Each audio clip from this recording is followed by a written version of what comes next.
Bonjour à tous et bienvenue à cette nouvelle édition d'information dont voici les titres.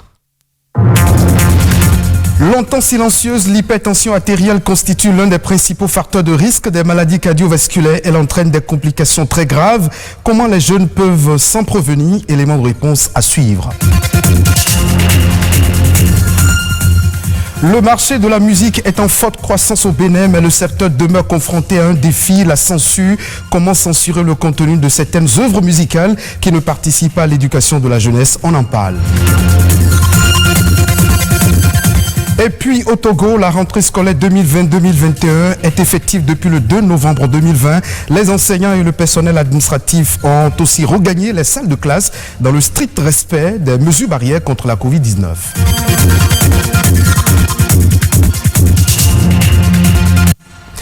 Ce 5 novembre 2020, c'est la journée mondiale de la lutte contre le harcèlement scolaire.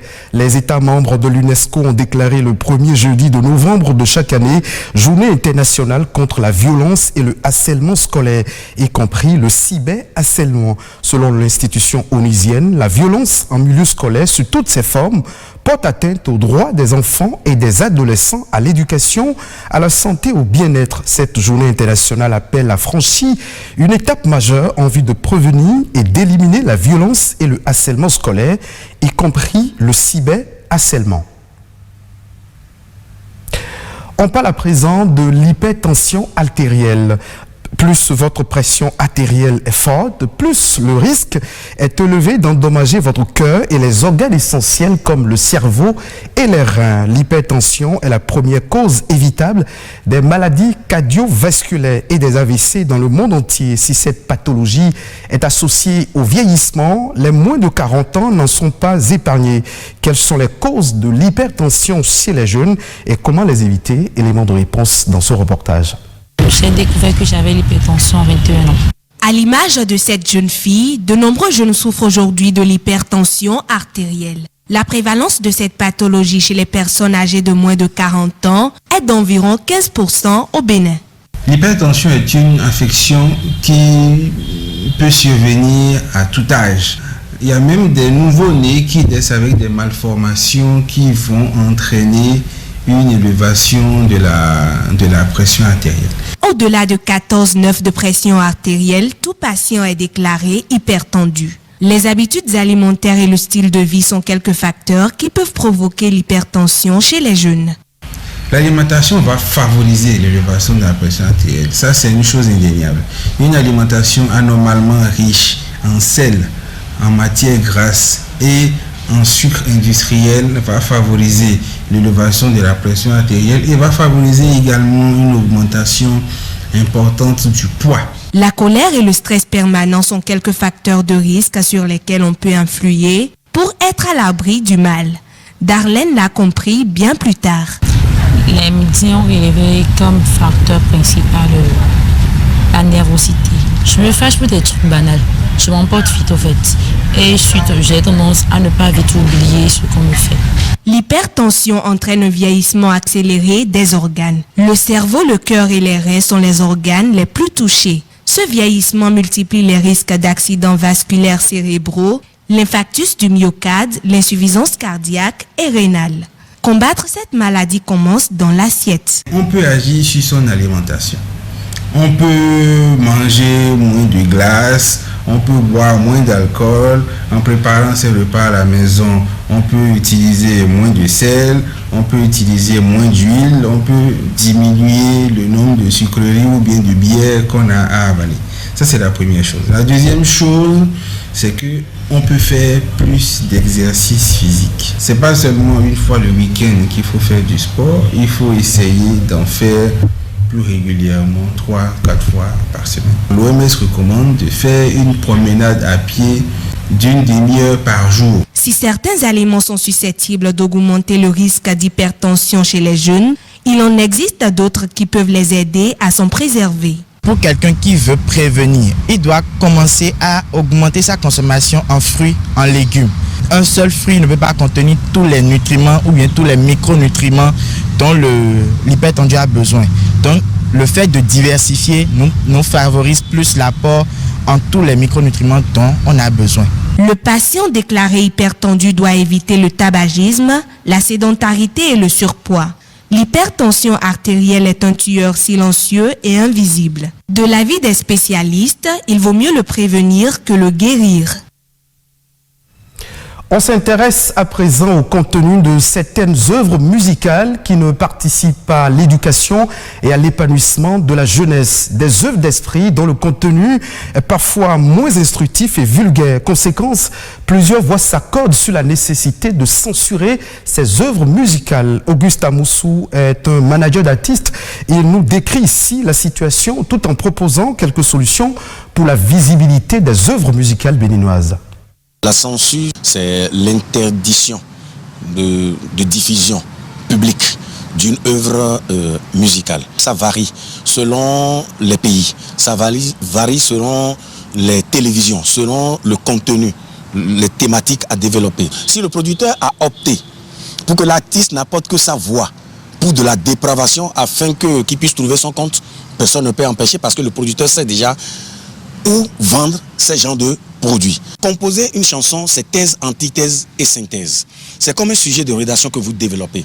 Mais vous pouvez peut-être parler du sexe, l'importance. Mais quand vous allez trop dans le sexe, ce que ça donne, et que à partir d'un certain moment, les maladies que cela peut causer. Si quelqu'un qui chante comme ça le sexe est accepté d'office, parce qu'on a un contenu. Mais dès que vous venez et que vous ne parlez que du côté dépravation et des côtés où vous pouvez choquer, ça gêne l'éducation. Que ces artistes-là choisissent le côté élégant de ces mots qui choquent, les développer et surtout penser à l'éducation, ne pas choquer les sensibilités, de ne pas oublier que les enfants sont les relèves de demain et il faut quand même les éduquer et ne pas leur permettre d'aller vers une certaine dépravation pour se faire davantage aimer. Parce que ceux qui choquent n'ont pas tout le monde avec eux, ils ont peut-être une partie des populations avec eux.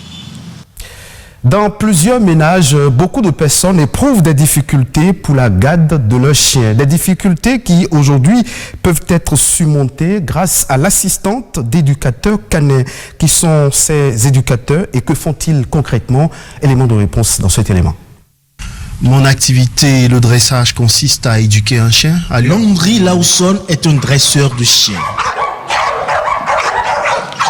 Il fait partie de ceux qui apprennent aux chiens à se tenir en société. Puisqu'il n'est pas souvent aisé pour les propriétaires de chiens de les maîtriser, l'appel au dresseur devient nécessaire.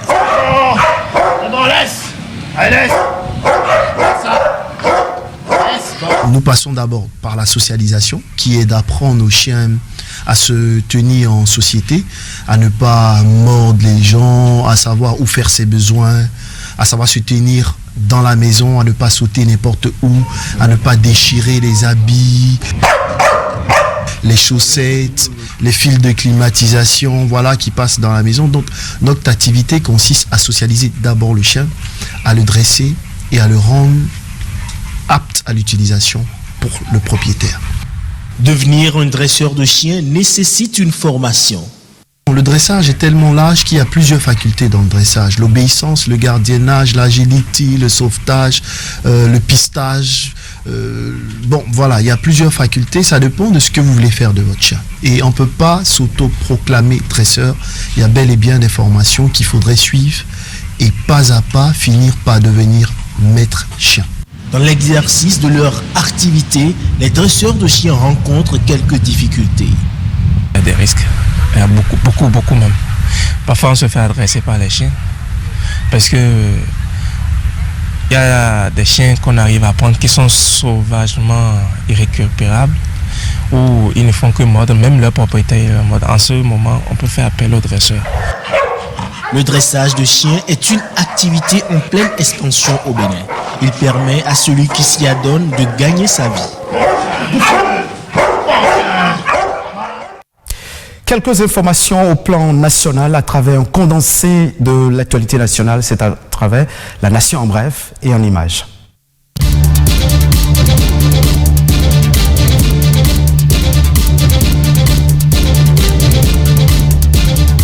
Tout étudiant désireux de s'inscrire à l'université d'Abomey-Calavi est appelé à remplir lui-même les formalités pour valider son inscription.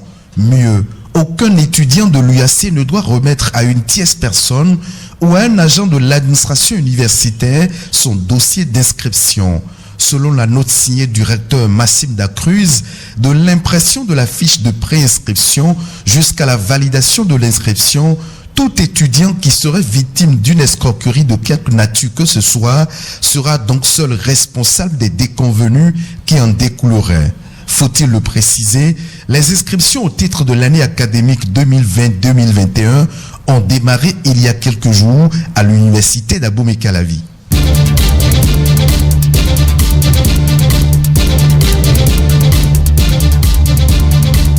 De nouveaux magistrats au service de la justice au Bénin, soit 16 auditeurs de justice recrutés dans l'appareil judiciaire béninois ont prêté serment en fin de semaine écoulée pour exercer avec probité leur métier. Ces nouveaux magistrats, conformément à la tradition, ont juré devant la famille judiciaire béninoise de dire le droit et rien que le droit.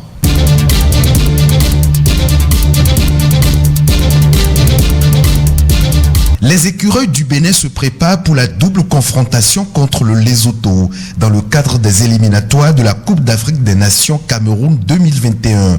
Les rencontres sont prévues pour les 14 et 17 novembre prochains.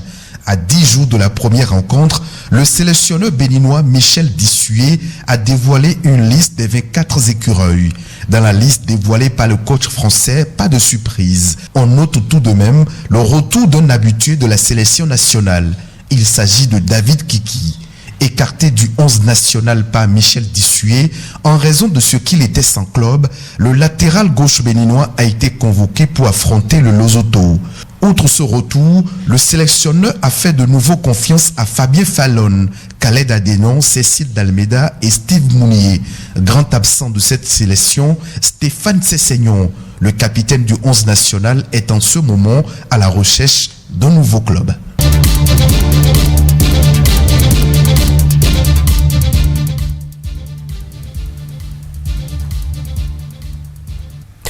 Allons au Togo à présent pour parler de la rentrée scolaire 2020-2021 qui a bel et bien démarré depuis le 2 novembre 2020. Dans le contexte actuel lié à la Covid-19, les enseignants et parents d'élèves sont appelés à jouer leur rôle pour une rentrée réussie sans propagation du coronavirus.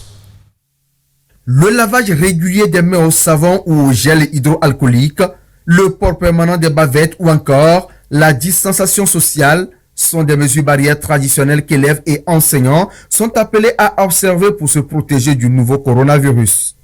Mais dans certains établissements scolaires, on peut constater quelques méthodes spécifiques pratiques qui s'y ajoutent dans la dispensation des cours. C'est pour un encadrement sécurisé des élèves. C'est surtout les tout petits, c'est à ce niveau qu'il y a problème. L'enseignant, d'habitude, doit circuler, voir ce que les enfants font. Maintenant, cette circulation-là sera diminuée. On va faire ça dans le minimum possible. On ne doit pas se toucher, néanmoins. Quand un enfant n'arrive pas à faire, nous avons les gels avec nous. On met le gel, on arrive et on voit le travail de l'enfant. Après, on se lave encore avec le gel.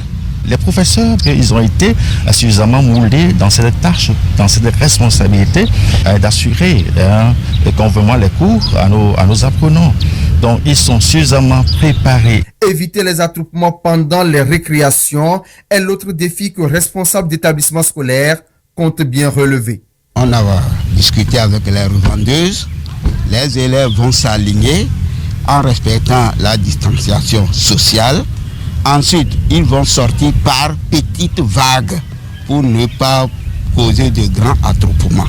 Lors des cours de soutien pour les classes d'examen, on avait déjà pris ensemble des mesures et ils vont continuer par les appliquer en respectant l'alignement des élèves, la distance et en servant un par un. Une fois l'élève a pris son plat, il s'éloigne. Les parents d'élèves sont aussi appelés à jouer leur partition dans l'éducation de leurs enfants au strict respect des mesures barrières. C'est la fin de cette session d'information. Merci de votre fidélité. Retrouvez cette édition sur le site de l'ORTB, www.ortb.bg.